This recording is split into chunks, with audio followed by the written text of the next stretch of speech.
Hey y'all, so this video is going to be me reading this book that is called Remember Not to Forget.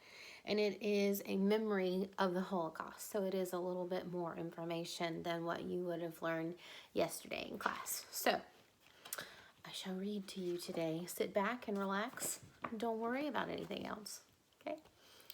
Jerusalem, Israel. It is spring, and visitors of all faiths from many countries have come to this holy city to celebrate Easter and Passover. A tall, handsome man enters a crowded souvenir store on Jaffa Road. You speak German, perhaps? The man asked the elderly shopkeeper. Yes, I do. Welcome to my store. You are enjoying your visit to our country? The old man responds in flawless German. Yes, very much, the visitor answers.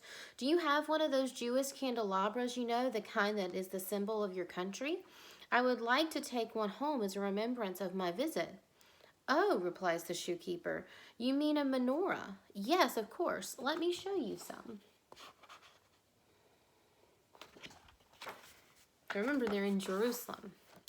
After the young German selects a menorah, that's what that looks like, and pays for it, the shoekeeper shakes his hand and wishes him a safe journey at home.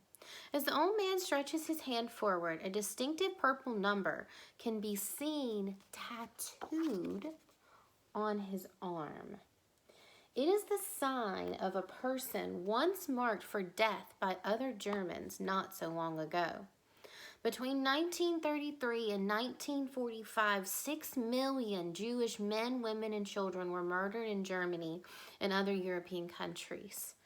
Although most of them died during World War II, they did not die because they were soldiers in battle. Neither were they guilty of any crimes. They died for only one reason: they were Jewish. How could a thing have happened? To answer this question, we must look far back in history. 2,000 years ago, the Jewish people lived in their own land. In the year 70 AD, Jerusalem, their capital, was attacked and destroyed, and the Jews were forced to leave their home and their country.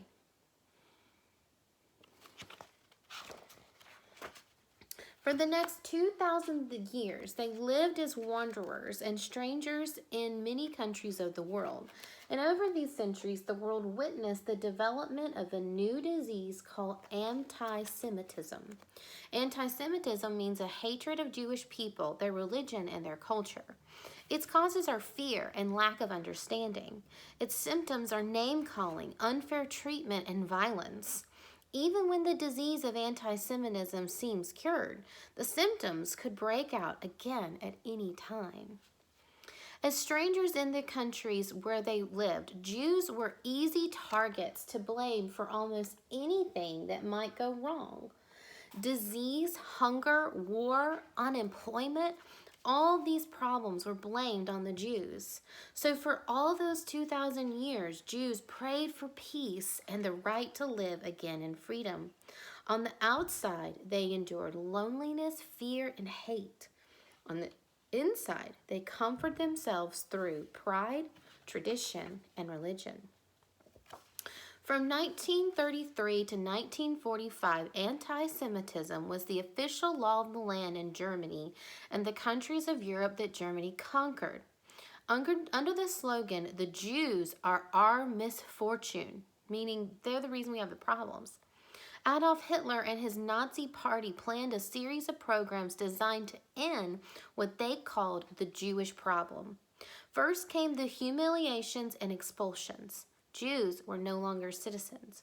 Their businesses were boycotted, and they were not allowed to practice their professions or trade. Jewish children could no longer attend public school. All Jews were forced to wear a symbolic yellow star in public. So this is a picture of a German soldier doing the, his symbol, right? That he would, Heil Hitler is what they would say, okay? And the Jewish people had to wear that star on their shoulder that meant that they were Jew.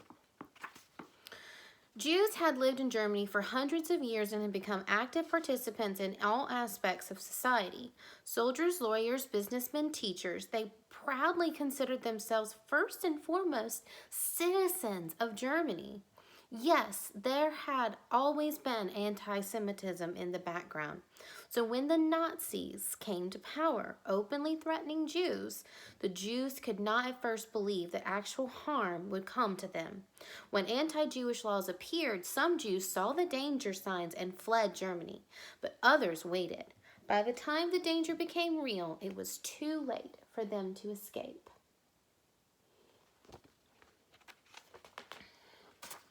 After the humiliations came increasing violence against Jews and Jewish property. In 1938, in a two-day period, November, 30,000 Jews were arrested and synagogues, Jewish institutions, and businesses were destroyed. So basically, they just destroyed Jewish churches. This time was called Kristallnacht or Crystal Night because of all the broken glass left on the streets of Germany. The same kind of violence was repeated throughout Europe as the Nazi armies marched from country to country.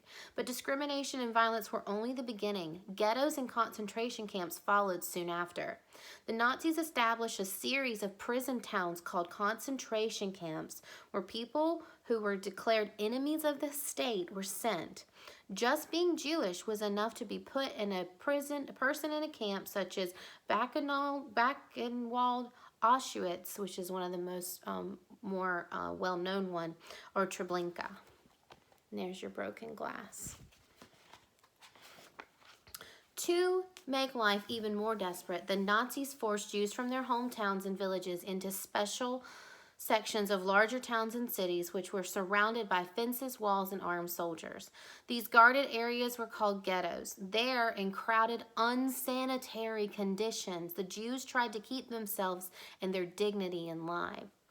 In the end, those who did not die of hunger or disease in the ghettos were doomed to death in the concentration camps, which became the killing place for 6 million Jews and millions of other innocent victims of the Nazis. Few escaped.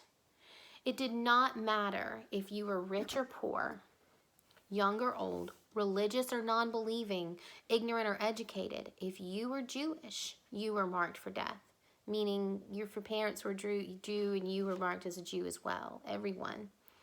As the Nazis overran the countries of Europe, special army troops rounded up Jewish residents, led them to woods or ditches, and shot them in cold blood.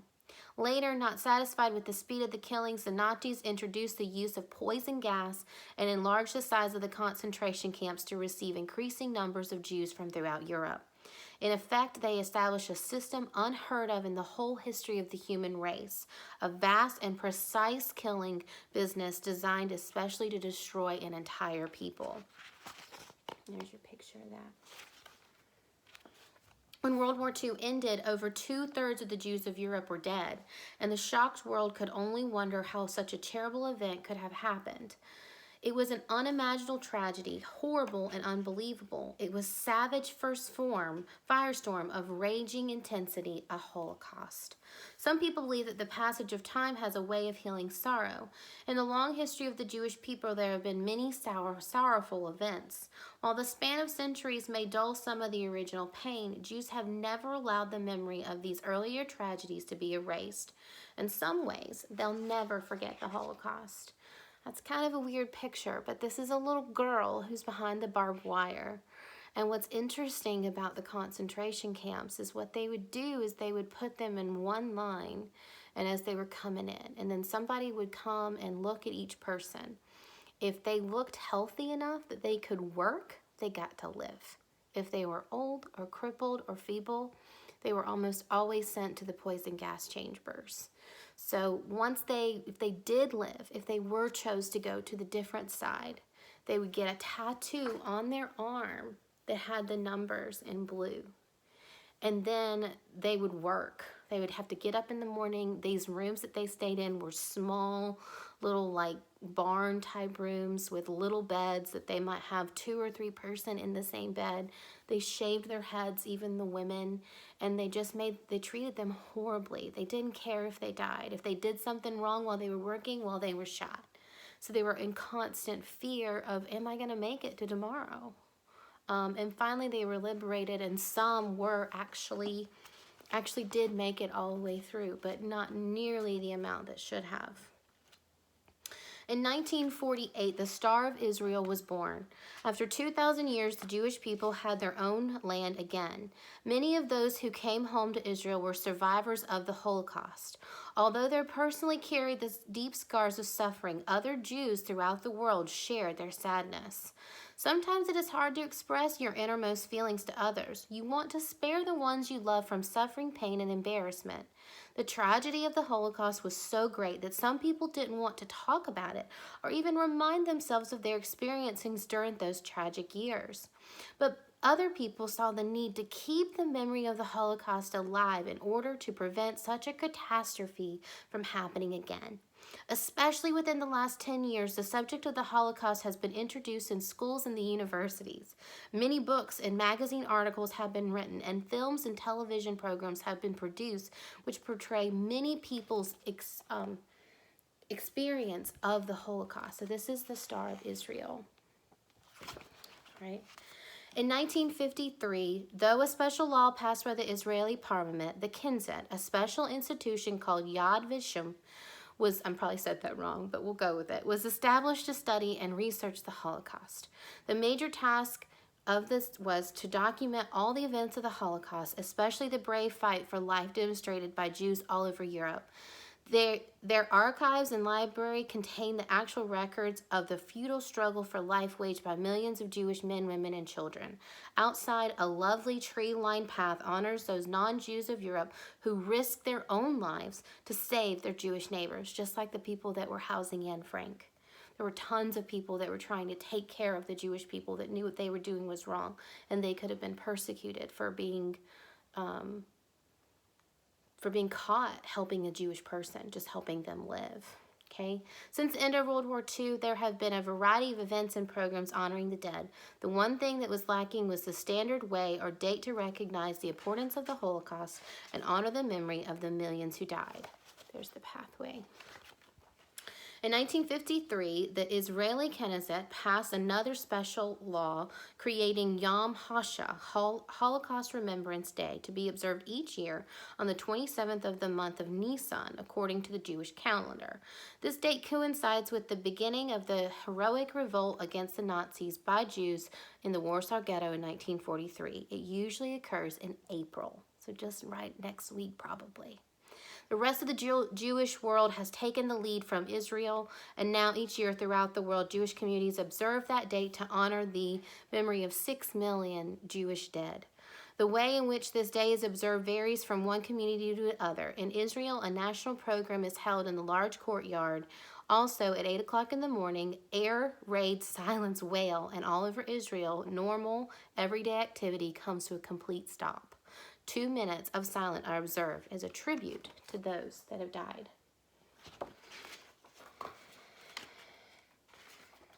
In other countries, including the United States, the day is marked by special meetings and religious services. Those may be large outdoor programs for the whole community or simple gatherings in local temples.